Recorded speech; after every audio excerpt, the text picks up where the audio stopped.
Idiopathic intracranial hypertension, also called pseudotumor cerebri, is a condition that causes extra pressure in the skull, and this can cause you to have headaches and vision changes.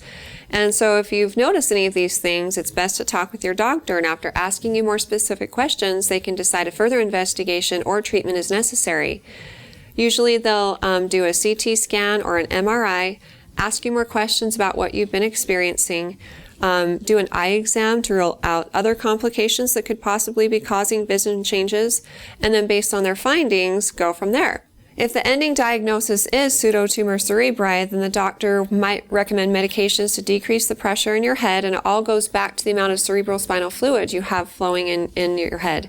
This is what's causing the increase in intracranial pressure. So some medications are given to decrease that.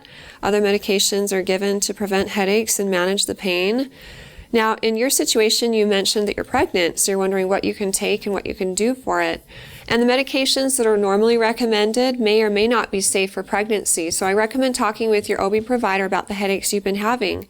And again, after asking you more specific questions and performing an exam, they'll decide what would be best for you. Another thing to consider is that when a pregnant woman has headaches, it can be due to preeclampsia. That's a condition of pregnancy where the blood pressure starts to rise, and one of the symptoms that can be associated with this is a headache. So that also needs to be ruled out if you're pregnant. It just involves going to the doctor's office and having your blood pressure checked.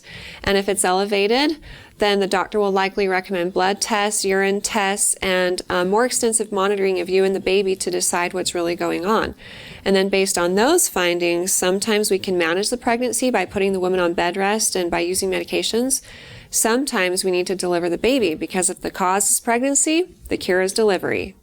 Good luck with everything, and if you have more questions for me in the future, please feel free to ask them on our Facebook page at facebook.com/Intermountain Moms, and recommend us to your friends and family too.